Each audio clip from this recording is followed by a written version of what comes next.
करते करते उनकी कई दौर हो चुके थे। फिर हमें रात में किसी बहर बुलाया गया मीटिंग करने के लिए पीएमएलएन वालों से।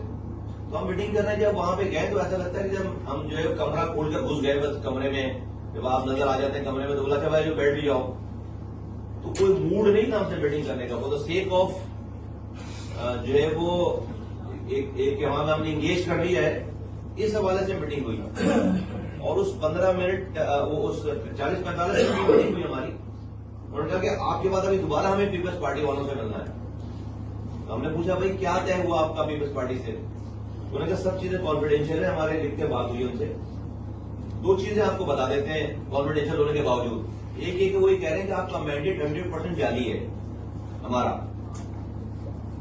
सबका 60% होगा, 50% होगा। हमारा पीपल्स पार्टी कह रही है, पीएमएलएन कह रही है कि पीपल्स पार्टी कह रही है कि हमारा 100% मैंडेट जाली। कॉन्फिडेंशियल में सारी बातें नहीं बताई, ये वाली बात बताई हमें कि हमारा 100% मैंडेट जाली है।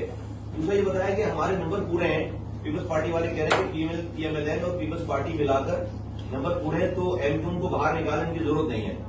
अब ये पता होना चाहिए हमें ना कि भाई हमें कल को कमारी को बात अगर कोई नहीं सुन रहा, नहीं मानी जा रही, तो पता होगा कि मूड क्या है। ये पता होना, मेरा पहले ही पता होना चाहिए इस वाली बात को सबको।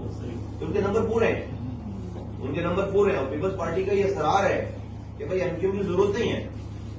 ये दो बातें उन्होंने हमें पहली मीटिंग में बताई। हमने उनको जवाब नहीं दिया ही, हमने नहीं जवाब दिया। हमको हमारे पास सारे जवाब थे सब लोगों के पास, क्योंकि हम कहते भाई आप अपने जरा मैंडेट की बात करें कौन